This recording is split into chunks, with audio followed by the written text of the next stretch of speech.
Domingo Santana, ooh, I wanna have ya. Tanaka's Fakakta, Jag like Michael Waka, Polanco and Franco. Where'd you go to get into first place? Check Matt and Valdeta and swinging strike rates. Raisins are shriveled grapes. Here's Adam's happy place.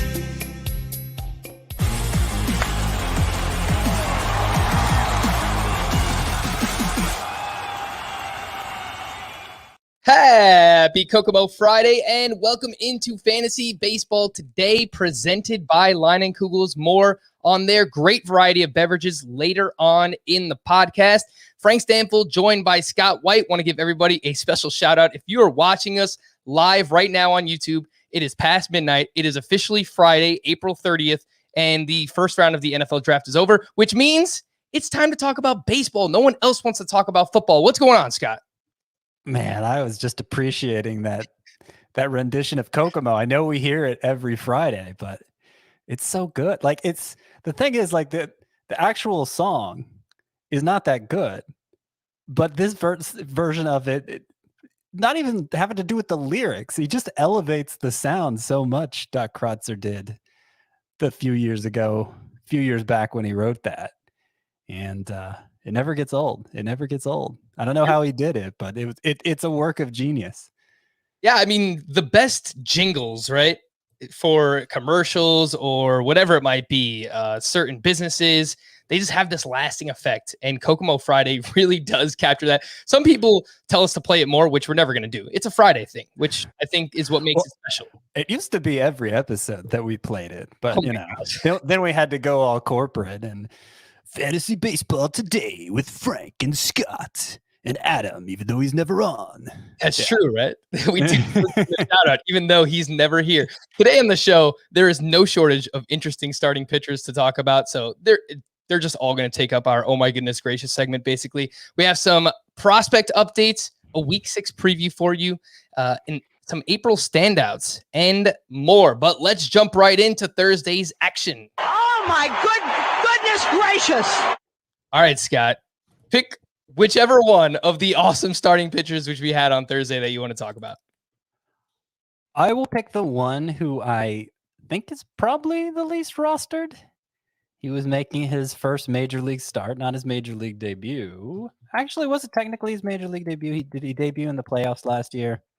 I've delayed it long enough. The name I'm going with is Shane McClanahan. Yeah, I guess this technically counts as his major league debut, even though he debuted in the postseason last year, because I learned earlier that's how it worked with Alex Kirilloff. So anyway, Shane McClanahan looked overpowering, I think would be an understatement to describe his first major league start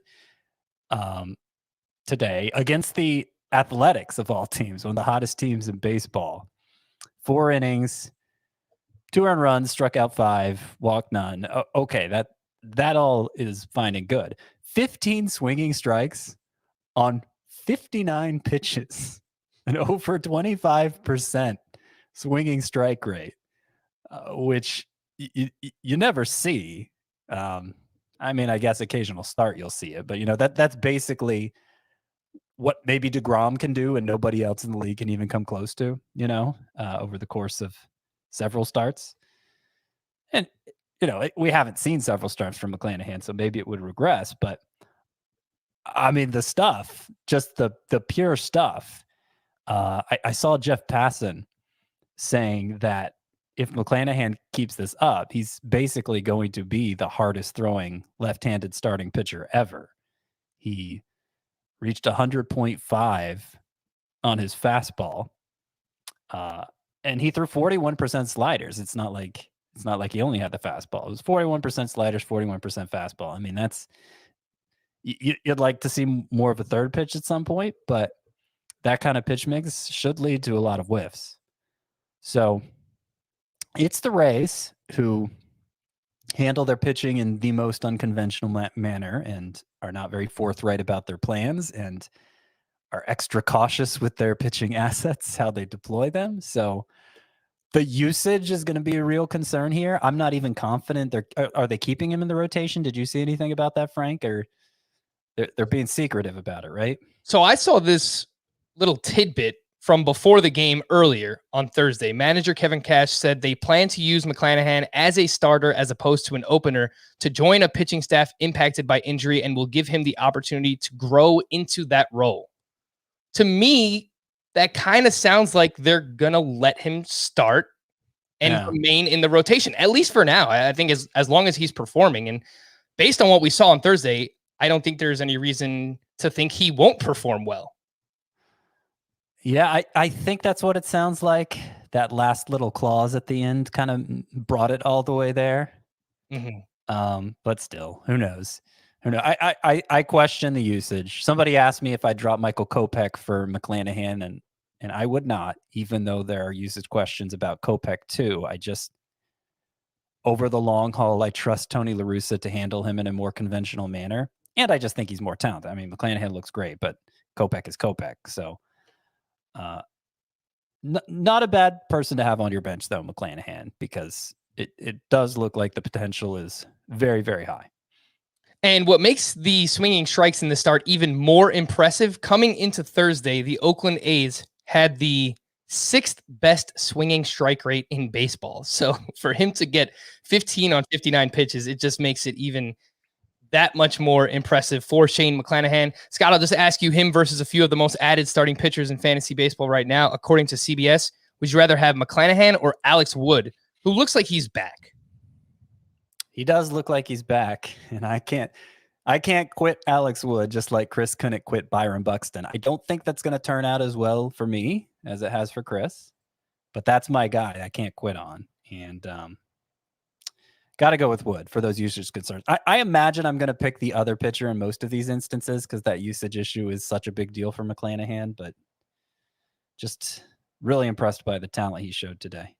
How about McClanahan versus Kyle Gibson? Gibson now has 5 straight quality starts, 6 innings of 1-run ball against the Boston Red Sox on Thursday. McClanahan versus Gibson. Yeah, I think you got to go Gibson unless you're talking like a dynasty scenario, and McClanahan's already probably rostered in a dynasty scenario.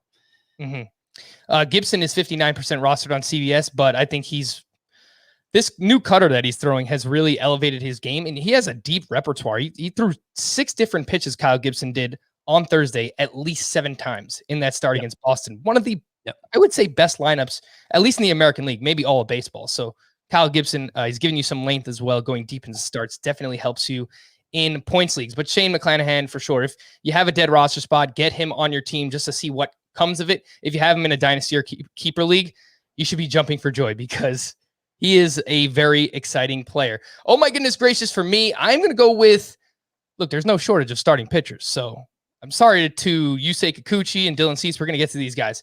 But I want to talk about Adbert Alzolay, who actually had his longest start of his career, the first time he has completed 6 innings, and he did it at the Atlanta Braves, which is no small feat. 6 innings of 2-run ball with 6 strikeouts, 14 swinging strikes on 94 pitches for Alzolay. Threw his slider, wait for it, 54% of the time in this start. That was 44% on the slider usage entering this one. And I started thinking about it, can he have long-term success throwing his slider that much? And I don't know the answer to that. But then I thought, it reminds me a little bit of Dinelson Lamet from last year, who used his slider over 50% of the time. So he's not as electric as Lamet. He doesn't throw as hard. His slider might not even be as good, but can he be Dinelson Lamet light, at least in the short term for this season? I think the answer is yes. I really like Alzolay. We spoke about him a little bit heading into the season, Scott, as a sleeper / breakoutish type starting pitcher. He's only 21% rostered. How about Alzolay versus Shane McClanahan in a redraft league? I think I got to go Alzolay, who I'm pretty excited about. And yeah, I was excited about him as far back as the offseason because I think throwing your best pitch is always a good move.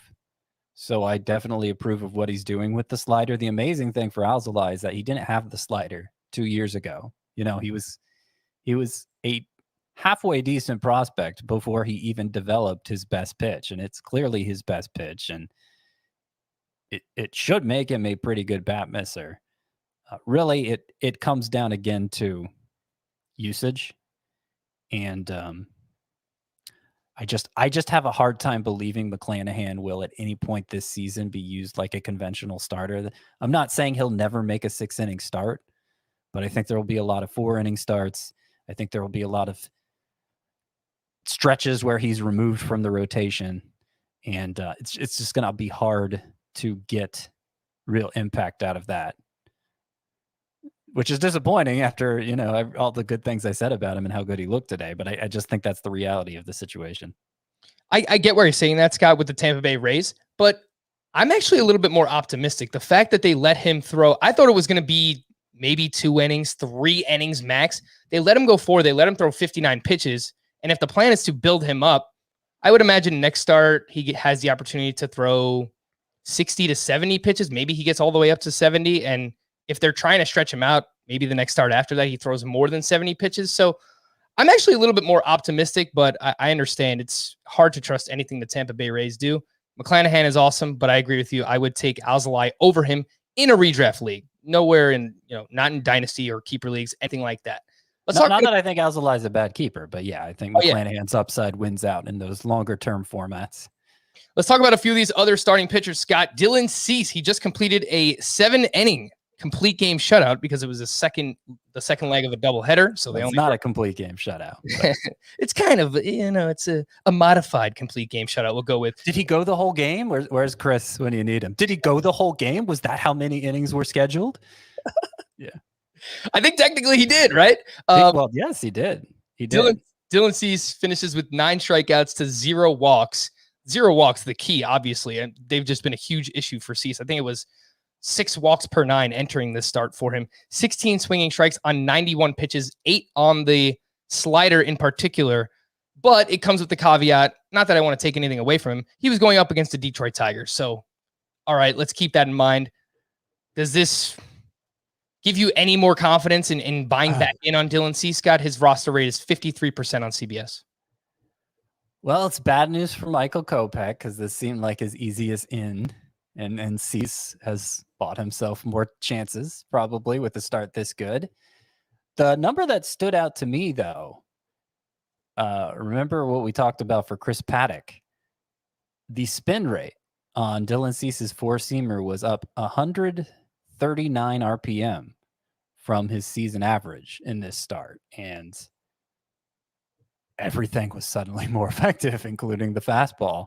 And that was actually something I read this spring. Why it kind of started to get a little hyped for Cease toward the end of spring training is because just as they said they were doing with Carlos Rodon, their new pitching coach, on the name now, White Sox pitching coach. Anyway, I forgot it as well. I'll look it up for you. Yeah, they were doing similar things with both of them, incorporating the lower body more, make the delivery more repeatable. And one of the things it was supposed to do is put more spin on the fastball, make the fastball more effective in that way. And we didn't see that play out in Cease's first few starts. So I just figured, okay, well, I guess so much for that. But seeing it happen in this start makes me wonder if it's starting to take effect here. I mean, in terms of like just raw stuff, Cease is really good. It just doesn't seem like he knows how to get the most out of it. So he's been pretty useless in fantasy so far. I'm not as interested in picking Cease up as I am like Alzolay or even McClanahan because of all the failure on his resume. But there's reason to think with this start that there's still a chance he makes something of himself and of this season. Ethan Katz is the pitching coach that you were looking for there, Scott. So I agree with you. I would rank Cease behind McClanahan, Alzolay in terms of waiver wire ads. I would even rank him behind Kyle Gibson. Is that going too far, Scott? No. I had Gibson ahead of McClanahan, remember. Okay. And let's just figure out where you say Kikuchi fits into all this because he was at the Houston Astros on Thursday, 7 shutout with 7 strikeouts, 17 swinging strikes on 95 pitches. Mentioned what Shane McClanahan did against the Oakland A's and how impressive it was. Houston entered this game with the best swinging strike rate in baseball, 8.6%. And for Kikuchi to go out there and get 17 swinging strikes, it's very impressive. And also, he's gone 6+ innings in 4 of 5 starts. I thought that was pretty interesting as well. So 48% rostered is Kikuchi. Where does he fit into this whole waiver wire glob of starting pitchers? I guess I'm going to say number 1. I was... Really? Wow. Well, there's a lot of reason to think Kikuchi is good. I mean, look at his expected ERA last year. Look at his xFIP last year. 2 starts ago, we were all feeling great about him. He'd begun the year with back-to-back quality starts and 16 strikeouts in 12 innings. And then 2 bad starts where he had a combined 4 strikeouts in 11 2/3 innings and was walking a bunch of guys. And the swinging strike rate has not been very good either this year or last. But then he had, 17 against a team that doesn't swing him as much.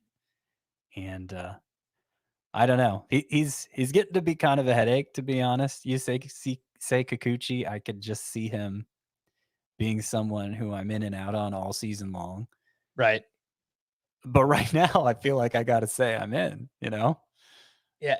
For me, it's the overall numbers coming in were bad for Kikuchi, and then the underlying numbers were not really much better in terms of expected ERA on StatCast and xFIP and skill. Yeah, I'm talking about last year, how good they looked. Yeah, they were great last year. Yep. But so far this year for Kikuchi, they haven't been great. So I do think he's going to be inconsistent. I think he's capable of giving you these starts every now and then, but I would rank him behind, personally, McClanahan, Alzolay, Gibson, probably just ahead of Dylan Cease, but it's just really because of that inconsistency more than anything else. So, yeah, I mean, look, no shortage of starting pitchers from today, and you heard Scott's order. That's my order on him. I think Chris would agree with me for what it's worth. Yeah, he probably would. Getting a lot of stuff right this year. So I know he loved Kikuchi. Honorable mention to Huascar. I didn't talk about him on yesterday's podcast, so I completely flubbed that one up. But 5 1/3 shutout with 9 strikeouts against the Cubs on Wednesday night. That was. So he's 70% rostered. He's probably available in some 10-team leagues, 12-teamers, anything deeper than that. I think is probably already rostered. He's been great. I don't know if there's anything you want to add on him, Scott, since you weren't on yesterday's podcast, but no, I think he's must roster. I'm skeptical he can keep it up. 2-pitch pitcher, really kind of doing a McClanahan thing where the slider he throws just as much, if not more than his fastball, and I think that's been what's allowed him to succeed in spite of 2 pitches. Also, the fact that he can crank it up to 98. But he didn't come with much of a pedigree. Minor league numbers don't look great. I'm skeptical, but it's been too good for too long for you to leave him out there and look like an idiot when it does work out, Yeah. Last name I wanted to mention, he's not available in any leagues, but we just got to talk about it. Carlos Rodon, 6 innings of 1-run ball, 12 strikeouts against the Tigers. They're obviously very prone to swinging and missing. 23 swinging strikes for Rodon, and he has a 0.72 ERA on the season, 0.64 whip. The problem, which we've mentioned before, he hasn't thrown more than 160 innings since 2016.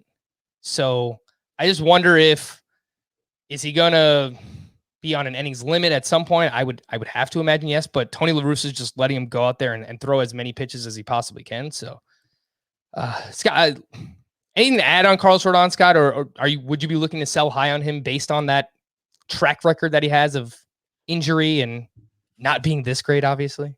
Yeah, actually, I think it was a week ago today, I wrote about 12 streaking starting pitchers and whether or not you should sell high on him. I had 6 that I said yes, sell high.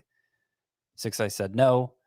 Carlos Rodon was one of the yeses, and it was exactly for that reason. I buy into the improvement. I think I don't want to trade him. I want to enjoy him in my lineup because I think it's going to go well.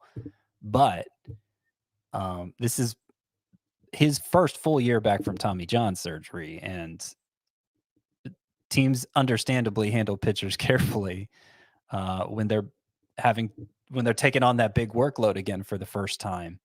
And in Rodon's case, coming off a down year where he hardly had any innings anyway, that I think that would be more so. And the fact that they're letting him throw 110 plus pitches, I could see him running into a wall at some point, and yeah, you're not having him available for a while. So again, in Carlos Rodon's case, as much as anyone else, when I say sell high, I'm stressing the high. He should deliver a haul for you for the kind of start he's off to. And if he doesn't, then just enjoy the ride. But it's worth dangling him to see, because he's obviously generated as many headlines as any pitcher in the early going, and probably has a lot of trade helium right now as a result. I'll give you a few names and you just tell me yes or no. Would you trade Rodon for this player straight up? And I realize starting pitcher for starting pitcher trades are harder to pull off, so I'll give you a few outfielders as well. Work in some hitters here. But first name, would you trade Rodon straight up for Charlie Morton if you could, Scott? I'd want more. How about Kenta Maeda?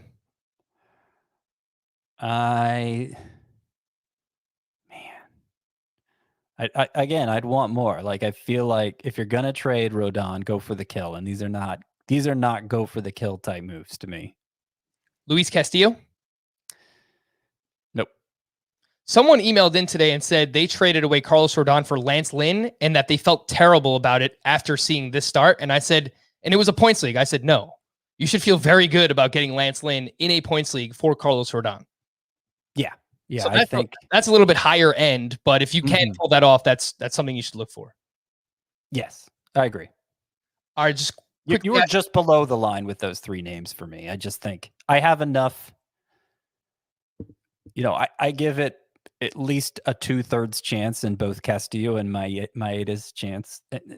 Both the case of Castillo and Maeda, at least a 2/3 chance that they bounce back and are fine. But there's enough concern there that doesn't seem like a good enough sell high based on what Rodon's doing now. A few outfielders. Would you trade Rodon for Marcell Ozuna? I'm reluctant to trade any quality pitcher for a hitter. It would be a needs-based thing, but I'd lean no.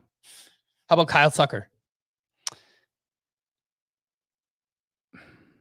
Same answer. Okay. So I'm not even going to ask you about Austin Meadows because he's ranked even lower than those guys. But yeah, in both cases, I think I'm talking about only a categories league too. I don't think I'd consider it in a points league for either one of them. Oh, okay. I mean, I think you need to have starting pitcher depth to do a trade like this. But I think based on where people got Carlos Rodon, Scott, that if they followed your strategy of stacking up starting pitchers early, they might have wound up with Carlos Rodon late in their draft, and he might be expendable. So in a situation like that, I think if you can turn him into one of these, third or fourth round hitters like Ozuna or Kyle Tucker, who are off to slower starts, and you have that depth, then yeah, you should probably do it. So. Okay. I understand. But honestly, I just couldn't see myself doing it. Not for those. It would have to be someone higher end than that.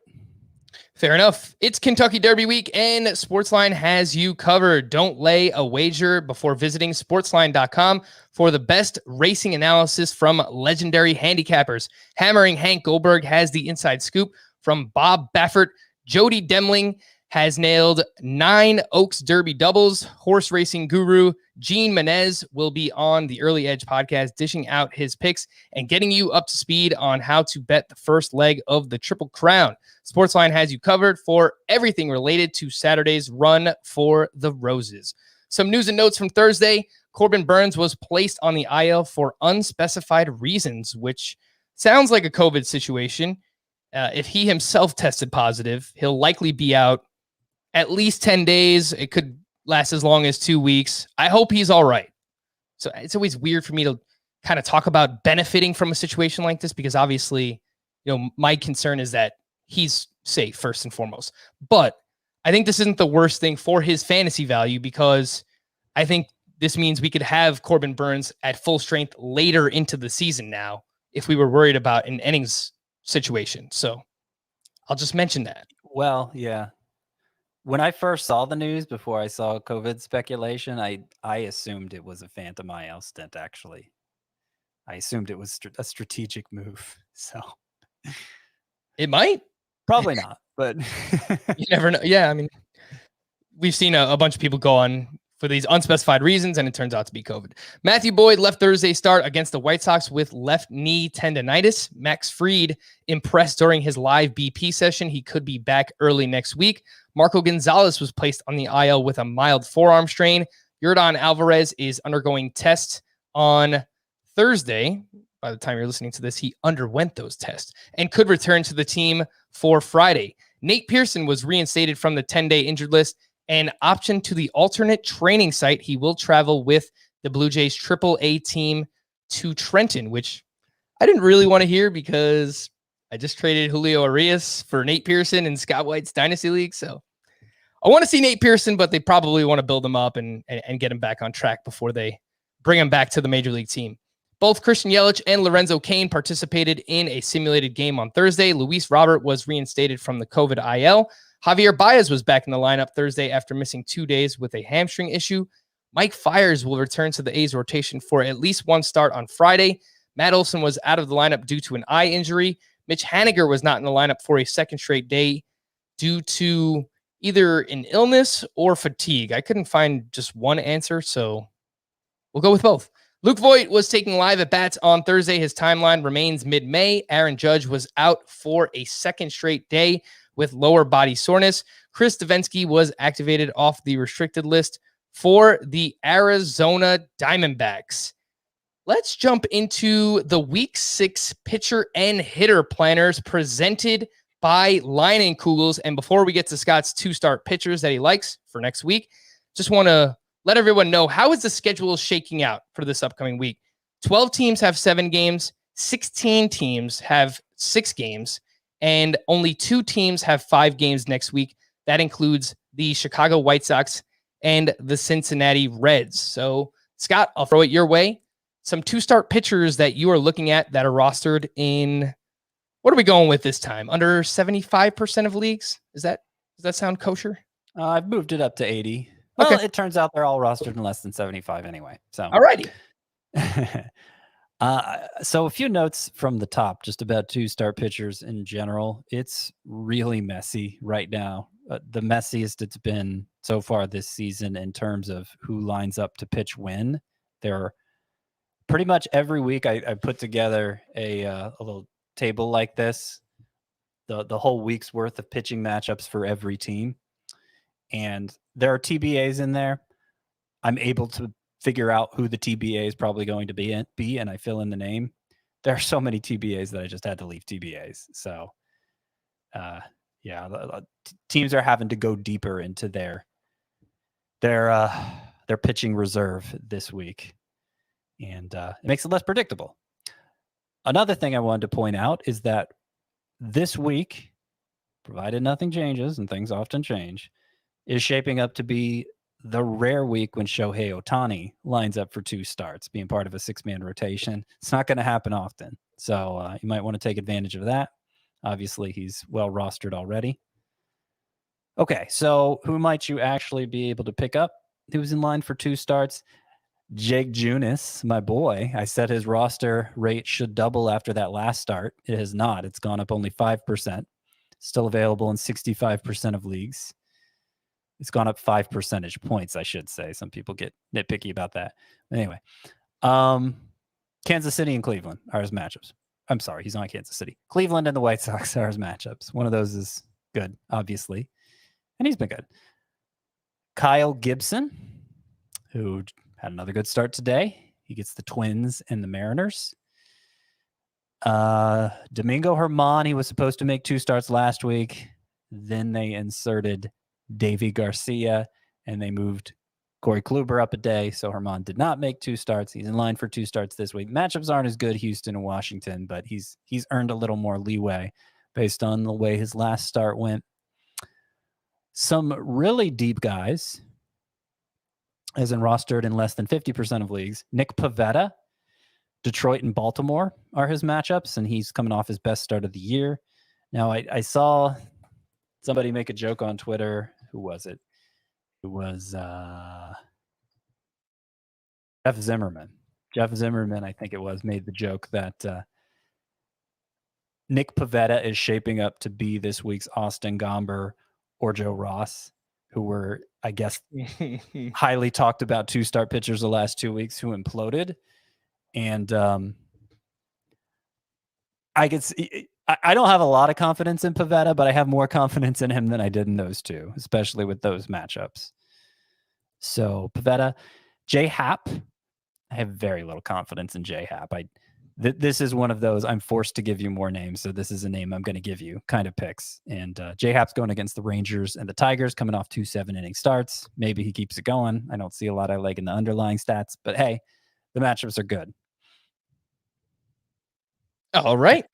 I just wanted to touch on the few of the names that you mentioned there. Jake Junis, actually, in my home keeper league, my dad actually outbid me for Jake Junis, which is hilarious. So thanks, Dad. $5 bid in a 12-team points league, so where Jake Junis was available. So he won him there. And Nick Pivetta, I will just point out he has a 5.96 walk per 9 right now. So he is walking quite a few people, but I do like those matchups. I mentioned that on yesterday's podcast as well. Scott, a few single start pitchers that you were looking at for next week who have nice matchups. So incidentally, you say Kikuchi set to go against the Orioles. And I think you need to run him out there again. Brady Singer, who's been on a good run. He gets the Indians this week. Those are my favorites. If you want me to give you a couple more, one I will give you is Alex Wood. And it's very dangerous because it's at Colorado. I don't know. I don't know.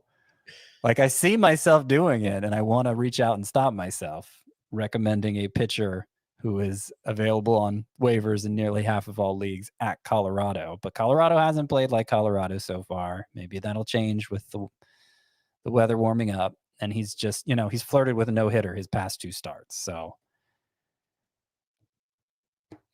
it wouldn't be me starting Alex Wood, but you want a recommendation, there it is. And one in that same vein, I would say Madison Bumgarner against the Marlins if you're feeling lucky.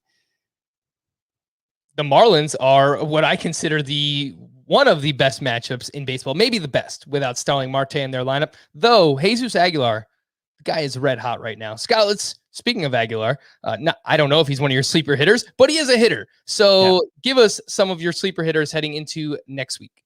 Yeah, that's actually the first name I was going to mention, Aguilar. Nice. Marlins didn't play on Thursday, right? So that he's still at 5 home runs in his last 6 games. I imagine that would be reason enough to keep him in your lineup. But if you needed another reason, good matchups against the Diamondbacks and the Brewers. 3 more revenge games against the Brewers, Scott. Yeah, basically the only good pitcher he's facing during the week is Zach Gallen. So if you were on the fence about Aguilar in a shallower league, that might be enough to put you over. CJ Cron's been hot, and he gets 3 games back at Coors Field this week. I don't know. It'll be a matchup of Cron versus Wood, I guess, and we'll see who wins. Luis Arise, I've been waiting for this week, waiting for the week when the Twins play. They have nothing but right-handed pitchers on the schedule. And him being a left-handed hitter, the splits are like you'd expect them to be. He bats leadoff typically on the days they're facing right-handers. So it's shaping up to be a good week for Luis Arise, provided you can live without him hitting home runs. I like JD Davis's matchups this week. Austin Riley, as hot as he is, I think the matchups are good enough to stick with him. And I think those are the only ones I'm going to highlight here. There'll be a few more in the column, of course. Oh, I didn't mention this for Arise. The Twins have the best hitter matchups, too, on top of everything else. So, looking good for him. I don't know. Maybe you rolled the dice on Mitch Garver after that 2-homer game, considering the Twins have the best matchups. Depends who you have a catcher instead. I think Alex Kirilloff is probably rostered in a good amount of leagues by now, but you should have confidence to start him against an all-righty week as well. It actually hasn't changed that much. 65% rostered is Kirilloff. That number should be higher, at least I think. Scott, you mentioned the Twins are one of the teams with the best hitter matchups. Give us the rest of those teams and then the ones that have the worst hitter matchups as well. So the Twins have the best, like I said, then the Rangers, Athletics, Mets, and Mariners. The worst hitter matchups are the Reds, who are one of the teams with 5 games, the Royals, the Phillies, the White Sox, and the Cubs. Alrighty, so there you have it. The Week 6 pitcher and hitter planners presented by Line and Kugels. And by the time you are listening to this on Friday, I'm going to be out on the wiffle ball field with Cy Young finalist Chris Towers. That's right, he's already confirmed he's coming out to play. We got the day planned out.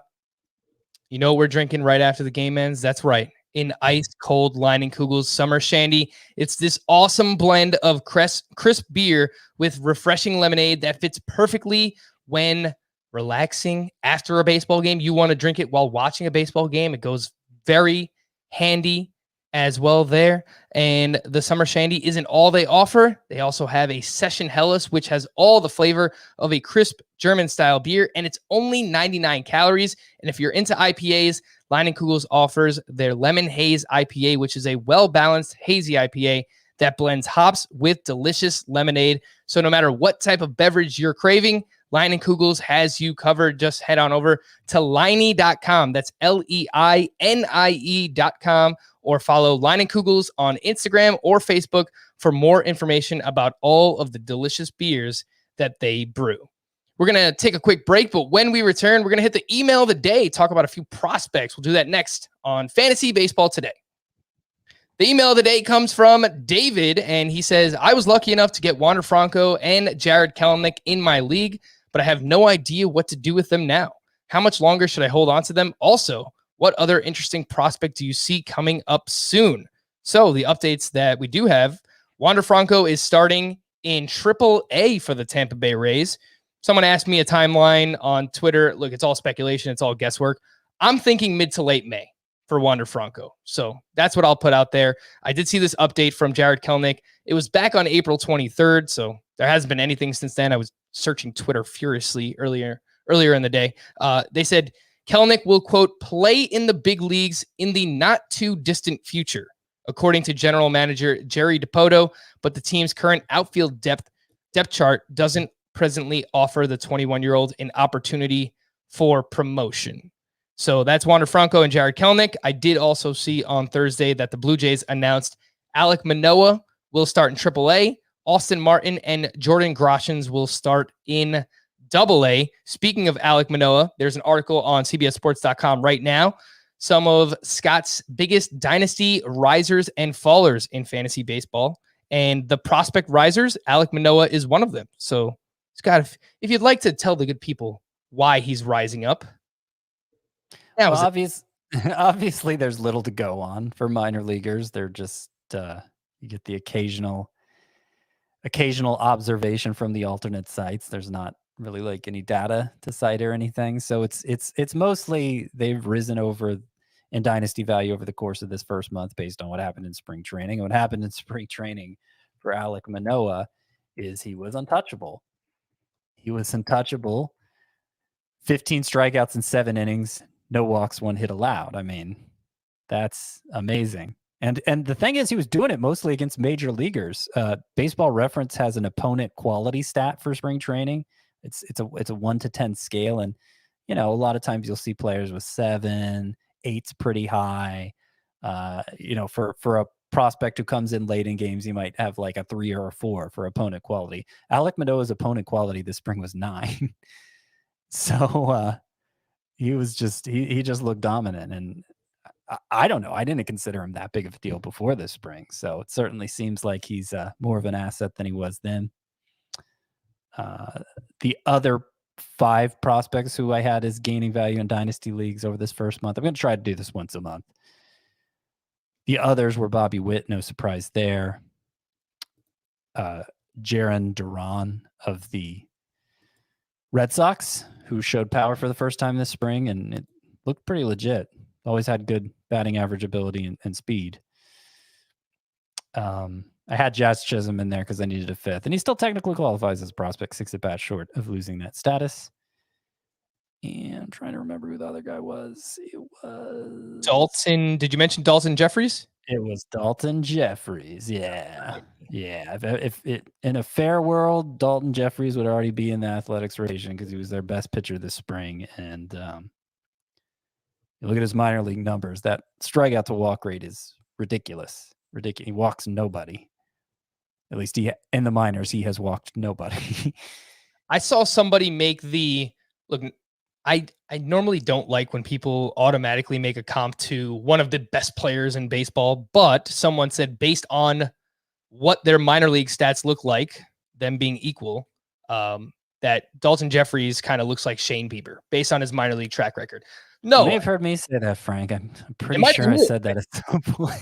it might have been you. I thought I read it somewhere on Twitter. It might have been your Twitter. I don't know, but I saw it somewhere. And the minor maybe not. the minor league profiles are apparently very similar between Jeffries and Bieber. Yeah. He's not going to turn into Bieber.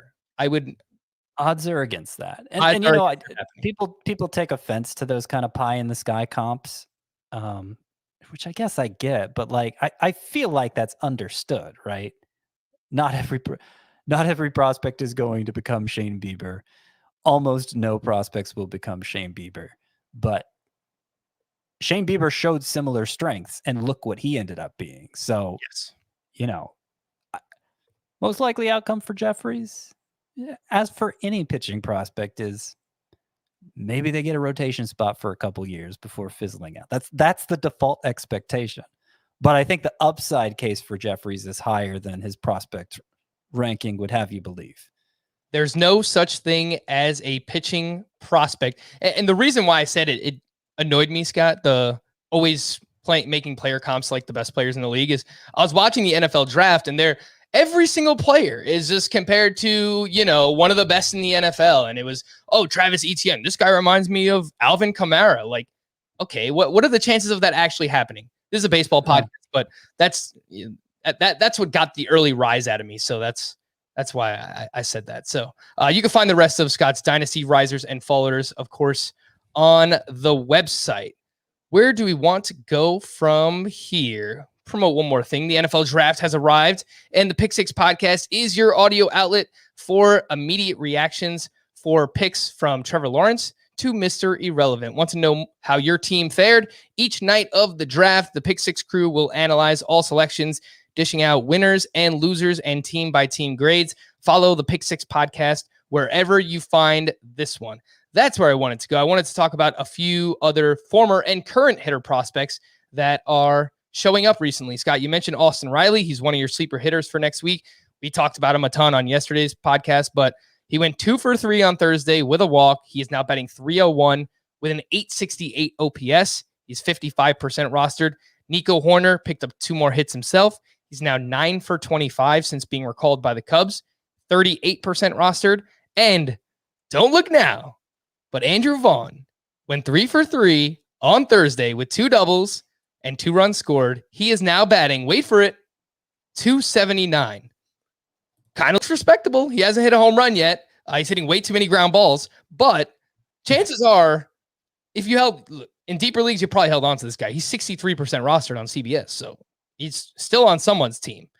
There are signs that he is turning it around, so I thought I would give him a shout out. Yeah, best game of his career so far, right? First 3-hit game, maybe the first game with 2 extra base hits. And here was La Russa's quote after the game. He's showing his teammates, coaching staff, that he's a contributor. He's really a very heady, stable kind of guy. Early on when he was like 0 for 10, he was just pressing for a hit. Can't force hits. Makes it a very deep lineup, doesn't it? I don't know. Maybe that sounds like he's about ready to play him more. I don't know. I think Vaughn will be good someday, and I think it will be sooner than later. I would agree with that. Let's talk about a few other deep waiver names. Brett Phillips, outfielder for the Tampa Bay Rays. He went 1 for 2 with 2 steals. If you are in the deepest of leagues and you need some speed, he has started 3 straight games. Josh Rojas, all of a sudden, I wrote 8 for 22. I think he got another hit after that. So we'll go with 9 for 20, his last 23, Josh Rojas, with 2 homers, 1 steal.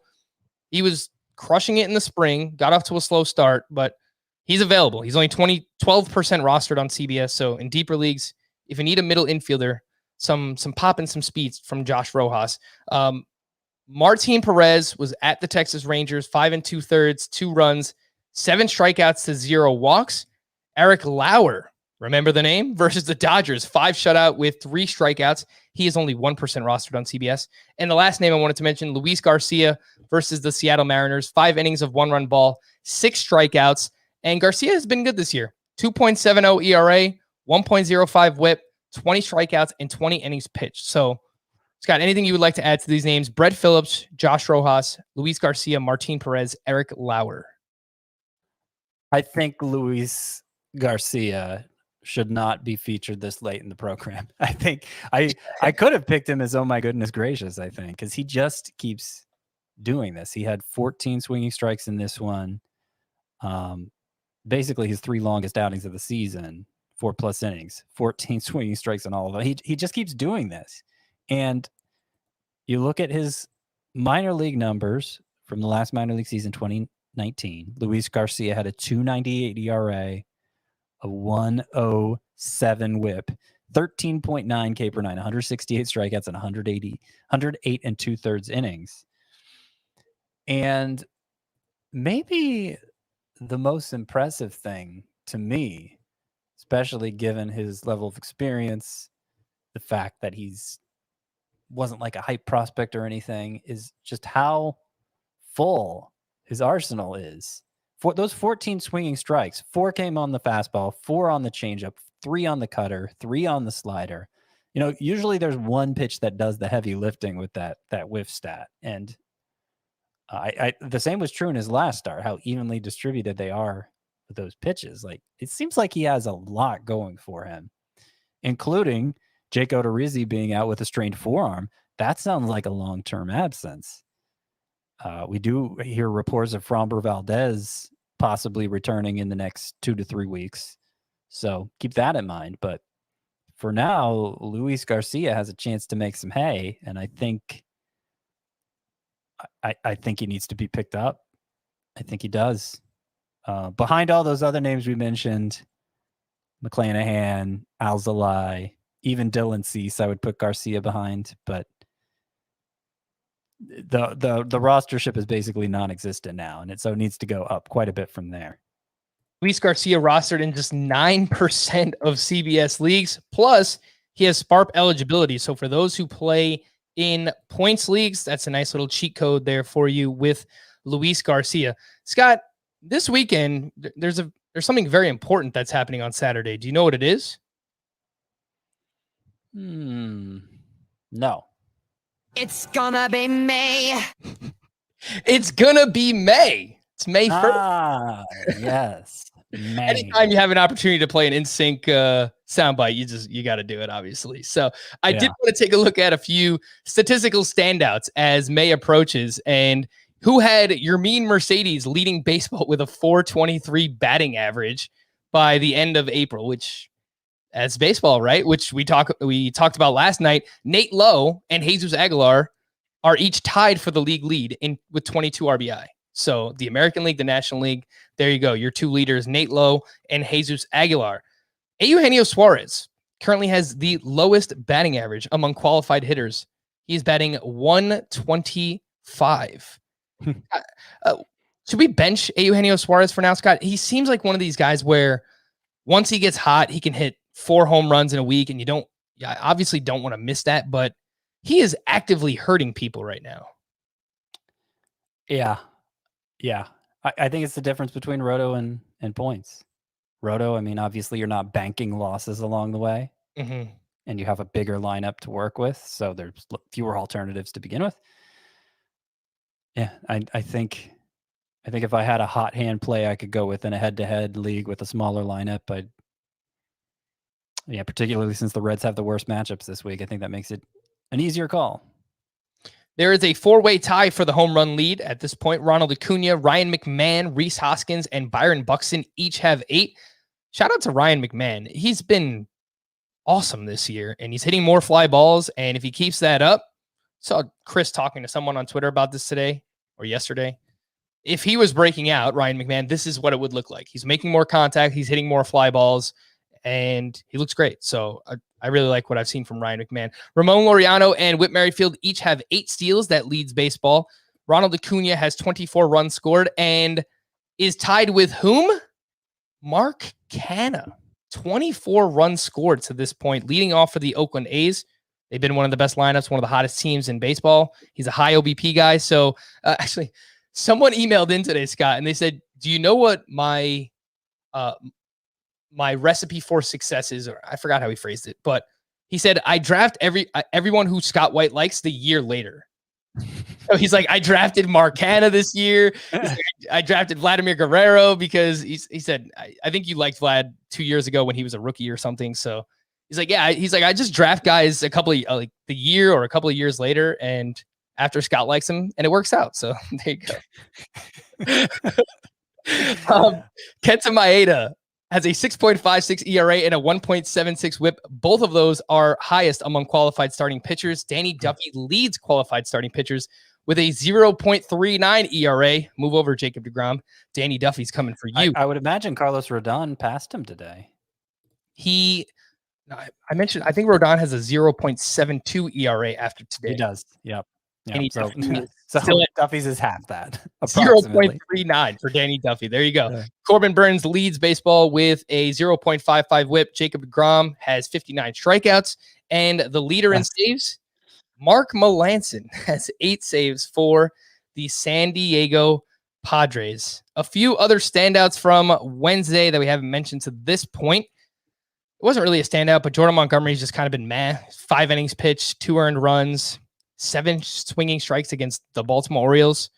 Scott, would you drop Jordan Montgomery for some of the names we spoke about earlier? I think so. Because I think he might just be a Met pitcher. It was last year. He's been that this year. It's not like there's any it's not like there's some underlying number that says, well, actually, look what's about to happen. So I'd even drop him for Cease. I might drop him for Garcia. I might not. Okay. But I think I'd drop him for Cease. All right. So that means you definitely would drop him for McClanahan, Alzolay, Kikuchi, Kyle Gibson, if they're available. So if you have Jordan Montgomery on your team, that's a move that you can make. Trey Mancini went 3 for 4 with his 5th home run. He has 10 hits over his last 7 games, showing signs of life there. Still had a 57% ground ball rate entering Thursday, which is not great. Matt Chapman went 2 for 4 with his 4th home run, back-to-back multi-hit games. Some signs of life there. Chris Bassett, we were talking about him before the podcast, Scott. At the Tampa Bay Rays, 6 innings, 2 runs, 9 strikeouts. All of a sudden, he has 3 straight quality starts, 25 strikeouts, over 18 innings pitched during that span. Where is this coming from? Or has it just been the matchups? They've been really good matchups. They have been good matchups. I will point out, though, the progression of the swinging strike total, start by start for Bassett. 6, 8, 8, 16, 14, 15. I mean, it's like a different pitcher there. And I think his 3 best swinging strike starts last year were his last 3 also. I happened to go back and look. Those were also very favorable matchups for Chris Bassett, his last 3 starts last year. Maybe that explains it. I don't see a clear explanation otherwise, but I am not such a slave to the matchups that I think you don't see somebody turn on a dime like this, not in baseball, based on, okay, I'm facing a good opponent versus a bad opponent. Like there's some crossover effect. Like, maybe on the whole, his matchups against the bad teams will be a little bit better than his matchups against the good teams. But you don't see like a night and day difference like this, not over a stretch of starts, especially. So I don't know, but a little more open to the possibility that Chris Bassett is actually good.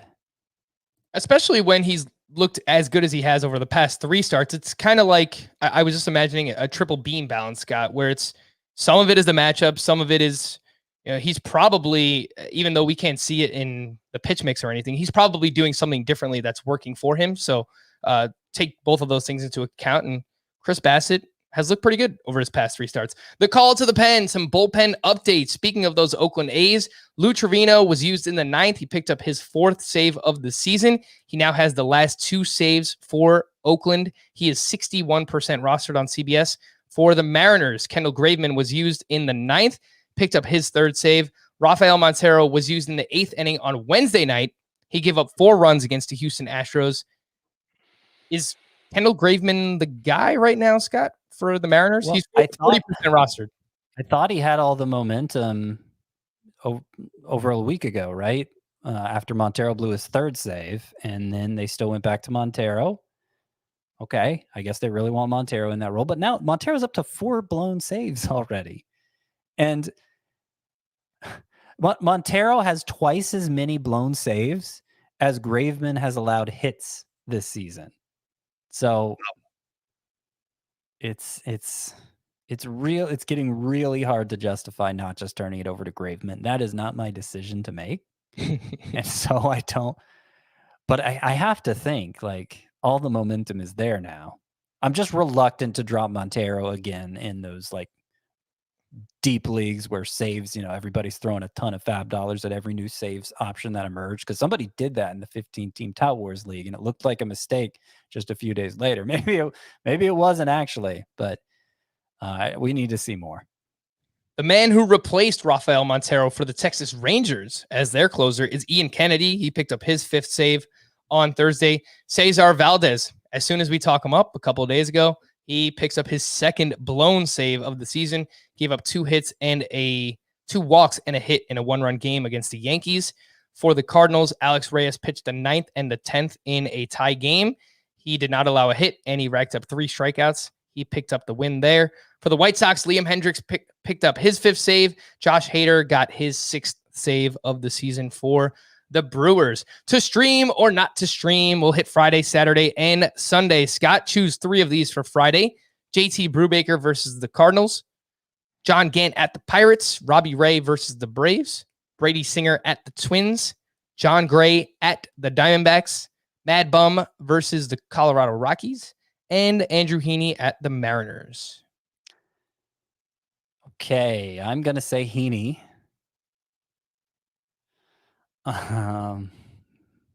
It's tough because there's good pitchers with okay pitchers with tough matchups.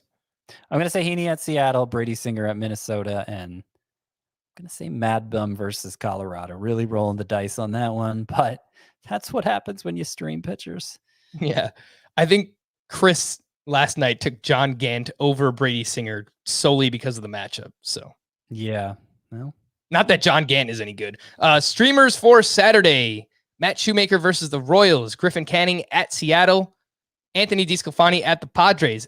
Austin Gomber, I had to throw the name in because it's hilarious, at the Diamondbacks. Matt Harvey at the Oakland A's. And Spencer Turnbull at the Yankees. This is a real who's who of starting pitchers.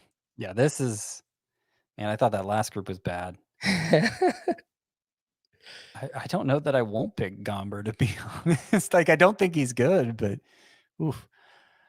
I think DeSclafani at San Diego. I don't know. Seems kind of suicidal, but you're making me pick, Frank. DeSclafani at San Diego. I think Canning at the Mariners. I've just lost a lot of faith in Canning, but okay, fine. Yeah, it's a bad group, man. Basically, don't stream pitchers on Saturday if you can avoid it. Yeah, it's a bad idea. Yeah, if you're making me pick a third, I'm gonna pick Gomber just for the lulz. Do not start Austin Gomber, even though please don't do it. Sunday streamers: Trevor Williams at the Reds, Garrett Richards at the Rangers, Brad Keller at the Twins, Adam Wainwright at the Pirates, Jose Urena at the Yankees, and David Peterson at the Phillies. Wainwright at the Pirates. I feel pretty good about that. Yeah, I don't feel good about any of the others. Garrett Richards at Texas, I think I'd pick here, coming off that 15 whiff 10 strikeout game against the Mets. He had made some mechanical adjustments prior to that caught my attention, and I actually picked him up in a 12-team league just to stash him for now. That's a good matchup. Garrett Richards at Texas. And my third choice would be probably Trevor Williams at Cincinnati. I don't know. Question mark. That's a bad one. I'm Ron Burgundy. Wrap up with some emails here. This one's from Brett in Jersey. Dear Devontae, and Devontae. It's relevant with the NFL draft. Devontae Smith drafted to the Philadelphia Eagles. 10 teams. Those are 4 different spellings, by the way.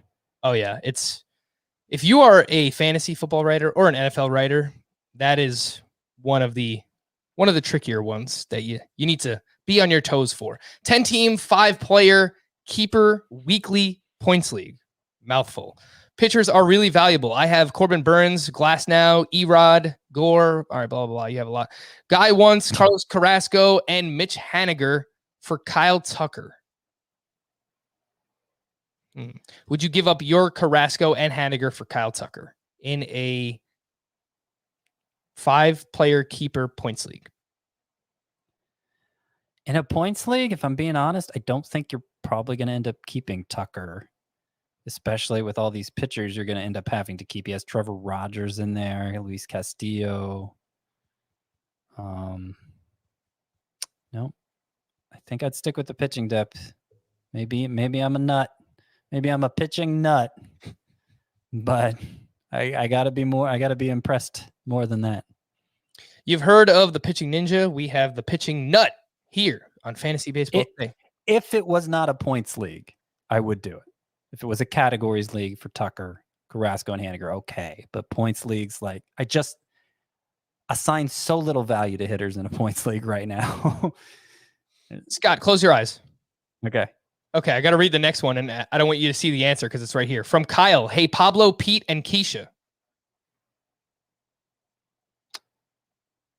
You had to play it, Scott. You had to play it. Is that backyard baseball? That is backyard baseball. Pablo Sanchez, Pete Wheeler, and Keisha Phillips. Thanks to you guys, I find myself in first place in my 14-team Roto salary cap league, led by podcast favorites Byron Buxton, Sandy Alcantara, Corey Seager, and others. I am top 3 in every category except steals. All right, Scott, start thinking of some buy low steals candidates while I read the rest of this question. Who are some good buy low steals players in Roto that won't torpedo all my other statistical categories and could realistically carry me rest of the year? Actually, one that comes to mind is Kyle Tucker. Yeah, that's a good point.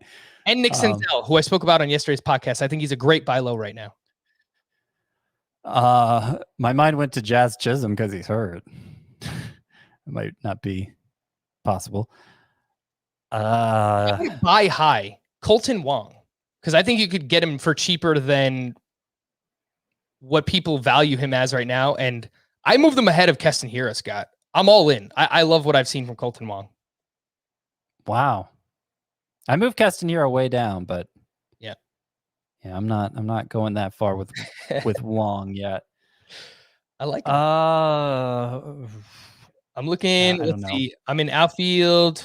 I mean, I'm just thinking of the most obvious answers, maybe, but is now a good time to buy an Adalberto Mondesi? Just because we haven't really heard any clear timetable for him, or his return is getting closer, and he will make a huge impact in steals when he does return, presumably. Yeah, I mean, he's probably answer number 1.